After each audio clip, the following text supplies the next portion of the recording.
Vamos explicar agora sobre esse papo do Caleri no Boca Juniors e também sobre o Gabigol, que ele vai sair do Cruzeiro e não pode voltar para o Flamengo. Uma coisa extremamente interessante que abre portas muito incríveis para nós discutirmos aqui hoje dessa reformulação que o São Paulo vai fazer. Gente, olha só, olhando aqui, nós temos um Crespo falando abertamente que ele teve uma promessa incrível da diretoria e é sobre essa promessa que nós vamos falar para o tricolor paulista poder mudar. Depois daquele 6-0, quem estava achando que não teria mudança nenhuma, acho que já pode mudar esse pensamento também, porque o 6-0, ele, além de escancarar muitos dos problemas que tinha no São Paulo, também esse 6-0 ele coloca uma obrigação, né, de qualquer dirigente do São Paulo, ou sai do São Paulo, ou vai embora, ou tem que investir e tem que colocar ali o futebol como prioridade. O Júlio Casares, ele vê a público botar a cara a tapa aqui, que ele sabe que ele tinha que fazer. Ele não queria,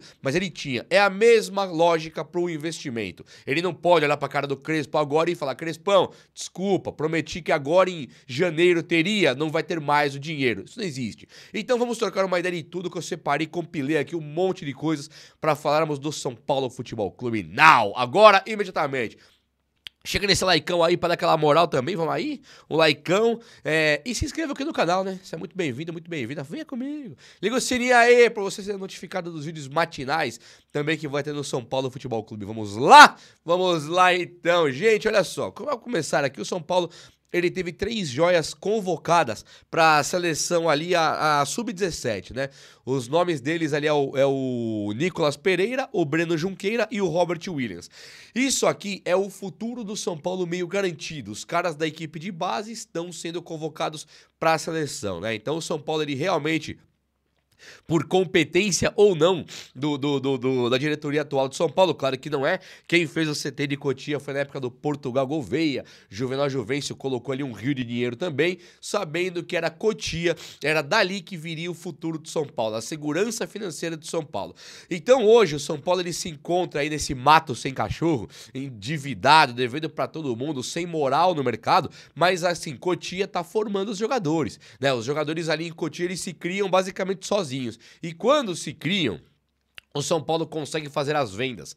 E essas vendas, se elas fossem administrativamente melhores, né, se fosse um pessoal mais competente fazendo essas vendas do time do São Paulo, o São Paulo poderia vender cada um por 100 milhões aí. Mas pelo menos não tá gastando muito para formar o cara e quando vende por 50, 60, se fizer isso 10 vezes, vai ter muita grana chegando no time do São Paulo. É nessa lógica que o São Paulo vai acabar o ano, provavelmente com superávit e também da questão financeira, né? Vai ser pra cima, não devendo e sim sobrando.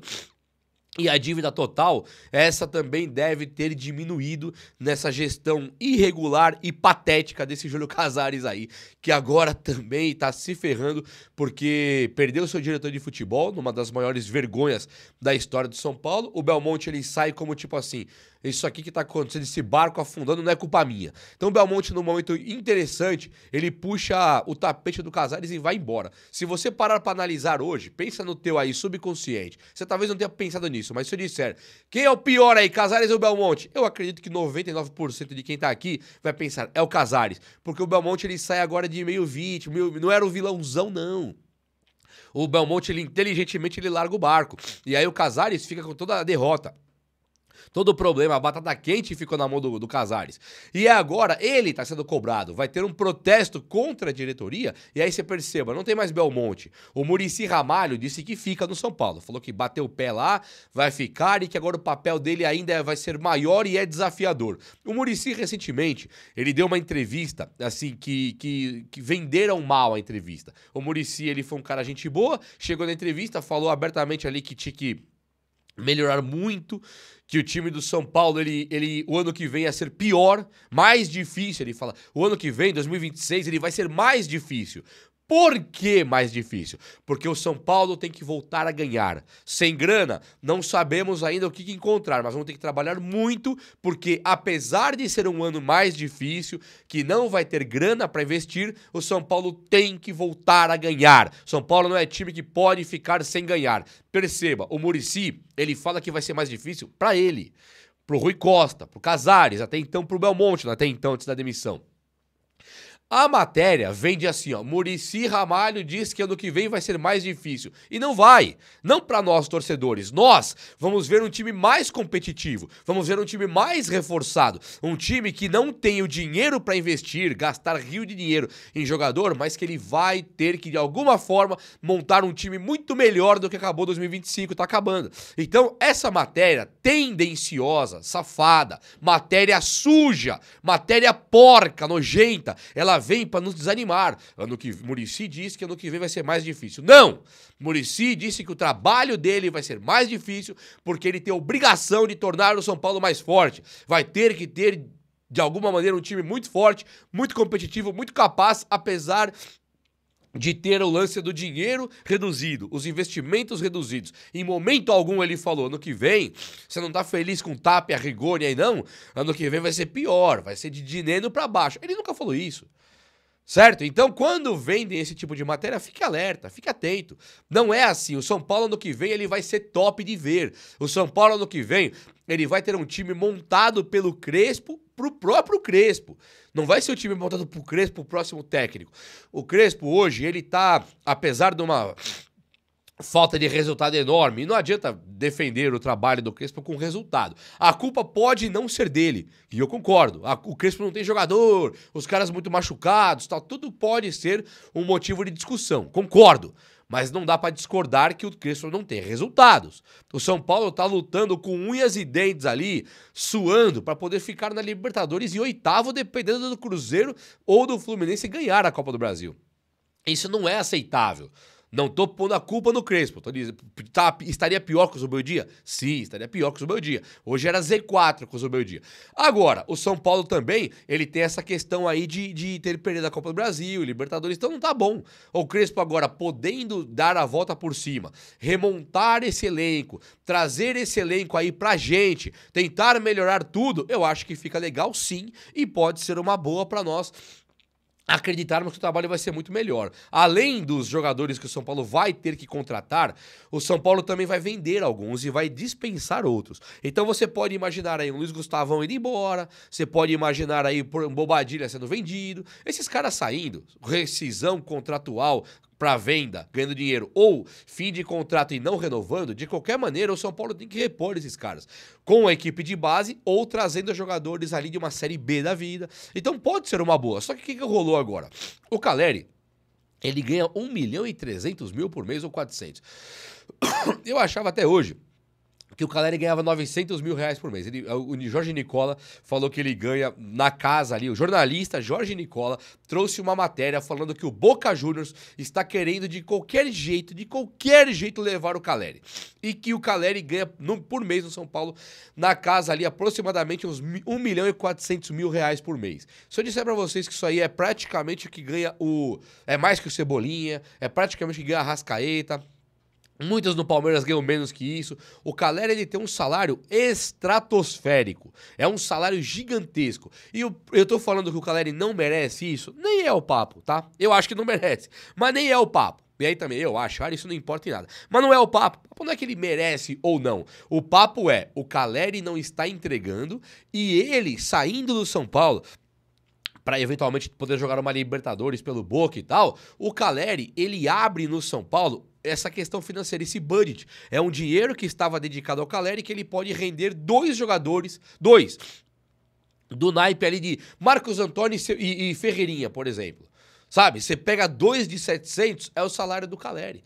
Então isso, o Caleri já tá mais velho, apareceu essa oportunidade gigantesca dele ir pro Boca. Eu acho, sinceramente, que nós aqui, tendo o André Silva, tendo o Rian Francisco, segurar o Caleri é burrice.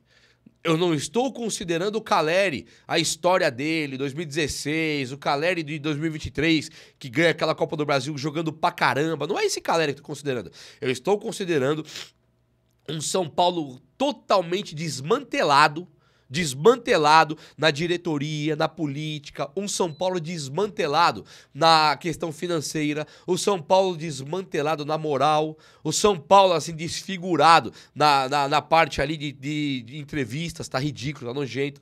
É o Crespo falando de um lado, o Luiz Gustavo e a diretoria rebatendo, sabe, os caras que estão ajudando de verdade o São Paulo. Quem tá ajudando hoje é o Crespo, quem está ajudando hoje é o Luiz Gustavo, e quem tá atrapalhando é quem chama esses caras... Rui Costa, o que o Luiz Gustavo quer? Eu quero saber o que ele quer aqui, sabe assim? Não, o Júlio Casares, não, vamos ver, porque o São Paulo faz.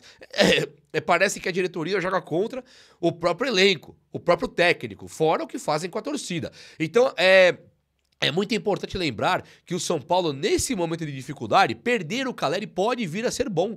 Além de você abrir espaço para o Rian Francisco, você também abre espaço na folha salarial para contratar jogadores. Outro que deve picar a mula, puxar o barco e ir embora, é o Oscar. Aí você tem uma grana ali gigantesca por mês, sabe? Que vai abrir. Você abre quase 2 milhões no Oscar e mais 1 milhão e quase 1 milhão e meio, 1 milhão e 400 no Calleri. É dinheiro demais para você trazer assim 3 jogadores ganhando 1 milhãozinho por mês ali, 3 cebolinhas, sabe? Se olhar pro Cebolinha, pro Michael da vida e falar, vou trazer 3 desse aqui, você joga de igual para igual com qualquer clube do Brasil. Então, esse tipo de formato, eu sou super a favor. Perder o Calleri hoje, eu não quero perder o meu ídolo, um cara que eu adoro. Eu quero simplesmente melhorar o São Paulo. Se for custar perder Calleri e Oscar, que eu não queria perder os caras, mas vai custar perder o Calleri e Oscar para nós termos um time classe A, para disputar de verdade os títulos e bater de frente com qualquer clube e ganhar, inclusive, aí eu sou a favor. E é nesse momento que a gente vê o Gabigol ficando livre aí para assinar com qualquer clube. O que tá acontecendo com o Gabigol? O Gabigol, ele pode chegar e meter o pé no cafezão aqui. O Gabigol, ele pode chegar e falar, não vou sair do Cruzeiro. Não vou sair. Eu tenho contrato do Flamengo, não vou sair, não quero nem saber de nada. E isso pode acontecer com o Gabigol. Ele poderia chegar e fazer isso. Não vou sair. Aí o Gabigol passa a ser um cara carésimo. Agora, o que está acontecendo não é isso. O que está acontecendo hoje é que o Gabigol, de fato, ele quer sair do Cruzeiro. Quando o Cruzeiro leva o Gabigol, ele leva um cara para ser assim, o Gabigol do Flamengo e do Santos, lá no Cruzeiro, só que sem ter a sombra do Pedro.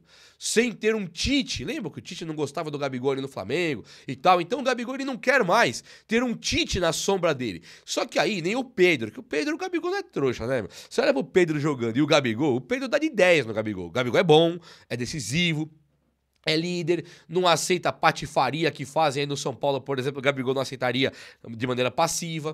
O Gabigol ia expor aí o Rui Costa, o Casares na mídia, tá nem aí. Isso acontece. Agora, quando você tem um cara igual o Gabigol, que você contrata no Cruzeiro, e do nada chega o Caio Jorge e belisca a vaga, é claro que o Gabigol quer ir embora. Então o Gabigol querendo ir embora agora do Cruzeiro, ele continua sem ter aquele espaço no Flamengo. Ele continua sem poder voltar para o Flamengo. É aí que sobra a rebarba.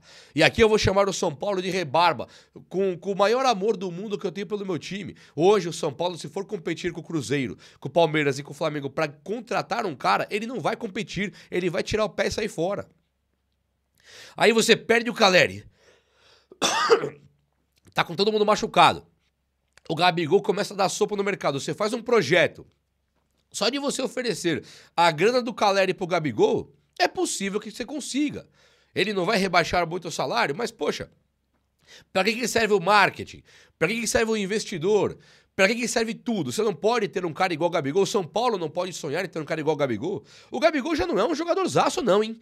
Gabigol informa. E o Calleri informa os dois no auge, é pau a pau. É pau a pau pra mim. Aquele Calleri 2023 e o Gabigol, 2019, aí o Gabigol jogava num timaço e tal. Mas pau a pau. Não tem tanta diferença assim, não. Agora, qual que é a realidade? A realidade é que o André Silva, pra perder um jogo aí pra LDU, ele perde com todo mundo. Ele abaixa a cabeça, sai chorando e perde. Igual o Alisson. Pra um cara igual o Rian Francisco perder, nós não sabemos quem é ele ainda. Um cara igual o Dineno, aqui é um desrespeito. E o Calleri já mais velho, sem joelho, não dá pra saber. O Gabigol, ele seria mais ou menos o que é no São Paulo hoje Lucas Moura e Luciano. Que são dois caras que choram pelo São Paulo, que realmente querem fazer alguma mudança gigante no São Paulo. O Luciano, que eu sempre tive o pé atrás com ele, com aquele lance da arrogância, virar meia, petulante, aquele cara chato, sabe? Hoje eu não tenho mais isso. Eu vi no São Paulo com uma dificuldade extrema o Luciano conseguir dar a volta por cima. E será que o Gabigol não teria aquele espírito de luta, aquele espírito aguerrido que eu falo, não vou entregar nada, aqui eu vou jogar pra ganhar? Eu acho que o Gabigol ele poderia ser esse cara sim, que dá a volta por cima e que no São Paulo poderia fazer história e competir com Flamengo e Palmeiras. O Flamengo não vai contratar ter o Pedro, Palmeiras tem o Vitor Roque e Flaco Lopes, não vai ter Gabigol nesses lugares aí. No São Paulo poderia. O Crespo, ele ouviu e falou pra gente que ele ouviu do São Paulo que não teria dinheiro até dezembro. Amanhã começa o mês de dezembro. Em 31 dias acaba o mês de dezembro. Então, a partir de 32 dias, a partir de hoje, o São Paulo tem que dar grana para o departamento de futebol, para o Crespo contratar, para o Crespo apontar e escolher jogadores. É claro que vai ter aí o departamento de scout, que é um departamento que vai olhar os jogadores, né, e trazer oportunidades, caras fortes, caras da escolha do Crespo, que hoje o Crespo que ele quer primeiro é cara saudável, é cara que não se machuca por correr de uma bandeirinha de escanteio até a outra e o cara sai machucado. O Crespo não quer mais isso. E o São Paulo realmente, ele tem que entregar essa história pro Crespo, né? Ele tem que entregar pro Crespo meramente um atleta. Hoje o São Paulo ele tem boleiros, mas ele não tem atletas. Os atletas do São Paulo são raríssimos. Que chega e corre o campo inteiro, faz o Marcos Antônio, que é um dos que mais corre, é também um dos que mais se machuca. O Lucas Moura é um dos que mais corre, é um dos que mais se machuca. Sabe, então não tem atleta no São Paulo. Ele tem jogador de bola. Marcos Antônio joga bola, Lucas joga bola. Mas cadê o atleta?